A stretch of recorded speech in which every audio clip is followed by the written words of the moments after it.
আসসালামু আলাইকুম। আজকে আমি এসেছি রাজাপুর কাঁঠালবেড়িয়া মাদ্রাসায়। এই মাদ্রাসায় বিশেষ গুরুত্বপূর্ণ মাদ্রাসার সার্বিক মান উন্নয়ন সম্পর্কে বিশেষ আলোচনা সভাতে, এবং এই মাদ্রাসার যিনি মাননীয় সভাপতি আছেন তাকে আমি 2 থেকে 3টে প্রশ্ন করে কিছু জানার চেষ্টা করব। বলছি, এই মাদ্রাসায় কি শিক্ষা দেওয়া হয়? এই মাদ্রাসায় দিন ইসলাম সম্পর্কে শিক্ষা দেওয়া হয় এবং দেশ ও জাতির সম্পর্কে শিক্ষা দেওয়া হয়। এবং দেশ ও জাতির বিষয়ে কি অবদান আছে এই রাজাপুর মাদ্রাসার সম্পর্কে? দেশ ও জাতির উপকার আছে। দেশ ও জাতির কাছে আমাদের মাদ্রাসা থেকে যে সমস্ত ছাত্রদেরকে যে শিক্ষা দেওয়া হয়, সেই শিক্ষার মেন উদ্দেশ্য হলো তার রবকে চেনা, অর্থাৎ আল্লাহকে চেনা। তিনি সর্বময় সৃষ্টিকর্তা। তেনাকে চেনার পরে মানব এর কল্যাণের জন্য এরা সৎ নাগরিক হয়। এরা কোনোরূপ কোনো ঠকবাজ ধোকাবাজ হয় না। এরা কোনো মানুষকে প্ররোচনা দেয় না। এরা সঠিকভাবে চলে। এরা যথাযথ দেশের সার্বিক কল্যাণার্থে এরা আত্মনিয়োগ করে এবং মানব বন্ধনকে অটুট রাখার জন্য মানব বন্ধনের শিক্ষা দেয়।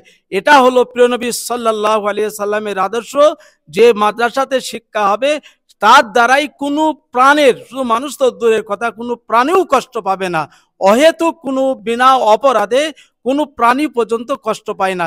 এরা সার্বিক মানুষের এবং প্রত্যেকটা প্রাণীর উন্নতি চাই এবং তারা শান্তিতে চলাচল করুক, এটাই চাই ইসলামের শিক্ষা। এটাই হচ্ছে আমাদের মেন উদ্দেশ্য। এবং এখানে কি কি সাবজেক্ট পড়ানো হয়, যে সাবজেক্টগুলো পড়ে ভবিষ্যতে তাদের কি উন্নতি হয়? এখানে মেন পড়ানো হয় পবিত্র আল কোরআন, আল্লাহর ঐশিক বাণী। দ্বিতীয় সাবজেক্টে পড়ানো হয় প্রিয় নবী সাল্লাল্লাহু আলাইহি ওয়াসাল্লামের আদর্শ। তারপরে পড়ানো হয় আমাদের দেশীয় ইন্টারন্যাশনাল থেকে নিয়ে যত রকম আছে, ইংরাজি, বাংলা, অঙ্ক, ভূগোল, ইতিহাস, যাহা কিছু দুনিয়াবি প্রয়োজন আছে সমস্ত রকমের শিক্ষা দেওয়া হয়। ধর্মের পাশাপাশি জেনারেল শিক্ষায় সমস্ত কিছু ব্যবস্থা আছে। আমাদের এই মাদ্রাসার ছাত্ররা ক্লাস 5-এ অনার্সে স্কুলে ভর্তি হয়েছে, আশপাশে হাই স্কুলে। এবং এই মাদ্রাসা থেকে দেশভক্তি হওয়ার এটা অবদানটা কি একটু যদি? দেশভক্তি হওয়ার এদের কারণ হলো আমাদের পূর্বসূরি, অর্থাৎ মাদ্রাসা নিজামি মাদ্রাসা বলা হয়। অর্থাৎ এরা সরকারের কোনো অনুদান আমাদের কাছে আসে না, সরকার আমাদেরকে অনুদান দেয় না, আর আমরা আশাও করি না। আমরা আশা করি মহান আল্লাহর প্রতি এবং পুত পবিত্র সুহৃদয়ের সুশিক্ষিতা নরনারী ইমানদার যারা ইমানদারি, তাদের কাছে আশা করি তিনারা মুক্ত হস্তে দান করেন। সেই দান নিয়ে এই বাচ্চারা পড়ে। কারণ আমাদের আকাবির, অর্থাৎ আমাদের বড়, আমরা যাদের কাছে শিখেছি সেই সমস্ত উলামা হজরতরা দেশ ও জাতির জন্য প্রাণ দিয়েছেন। যেমন মৌলানা আবুল কালাম আজাদ, মৌলানা শাইখুল হিন্দ মাহমুদ হাসান সাহেব প্রমুখ ব্যক্তিবর্গ, ওনারা দেশ ও জাতির জন্য খ্রিস্টানদেরকে, অর্থাৎ ইংরেজদের কাছে মাল্টার বন্দিতে ওখানে উনি জেলে বন্দী ছিলেন এবং ওনারা আস্তে আস্তে এই দেশের জন্য এত পরিশ্রম করেছেন। ওনাদেরকে গাছে ঝুলিয়ে পর্যন্ত শেষ করা হয়েছে। তারপরেও ওনারা বলেছেন, ভারত আমরা এমন ভালোবাসি, ভারতেই জন্মগ্রহণ করেছি আর এই ভারতেই মাটি হবে। আমাদের মৃত্যুর পরেও আমাদের মাংস, আমাদের হাড্ডি পর্যন্ত ভিন জায়গাতে যাবে না, ম্যাপ অনুসারে, ভূগোলিক অনুসারে। কারণ অন্য জাতিরা তারা পুড়িয়ে ফেলে, তাদের দেহ পুড়িয়ে গিয়ে একটা সমুদ্র দিল, দেখা গেল সেই সাইড পর্যন্ত ভাসতে ভাসতে একটা ভারত সাগর অতিক্রম করে আফ্রিকা চলে গেল, মহাসাগর আপনার বিভিন্ন সাগরে চলে গেল। কিন্তু তাদের মোড়নের পরেও বিভিন্ন দেশে যেতে পারে। কিন্তু মুসলিম, আমরা ভারতীয় মুসলিম, ভারতীয় মাদ্রাসার শিক্ষায় এত গুরুত্বপূর্ণ। এরা এই জাতি এখানেই জন্মগ্রহণ করেছে, এখানেই মরবে। আমাদের মরণের পরেও আমাদের হাড্ডিগুলি যেন এই দেশ ও জাতির কাজে লাগে, এই শিক্ষা আমাদের আকাবির হজরতরা দিয়ে গেছেন।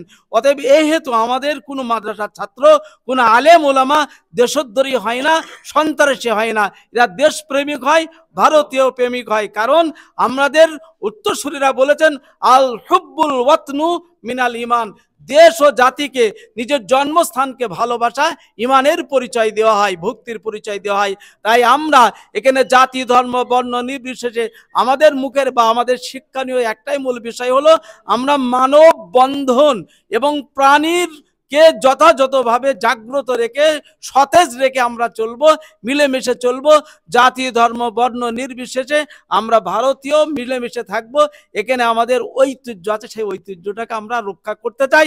ভারতের এটা সংবিধান, এখানে নানা জাতি নানা মত নানা পরিধান, এখানে যার যা মত সেটা করতে পারে, কিন্তু আমরা স্বাধীনভাবে দিন ইসলামকে আগিয়ে নিয়ে গিয়ে ভক্তি ও ভালোবাসা বাড়াতে চাই দেশ ও জাতির কাছে। Thank you.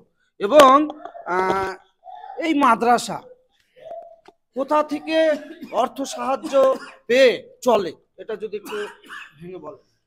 আলহামদুলিল্লাহ, মাদ্রাসার জনগণের সাহায্য সহযোগিতায় চলে এবং ইসলামী আইন অনুযায়ী জাকাত ফিতরা দেওয়া হয়।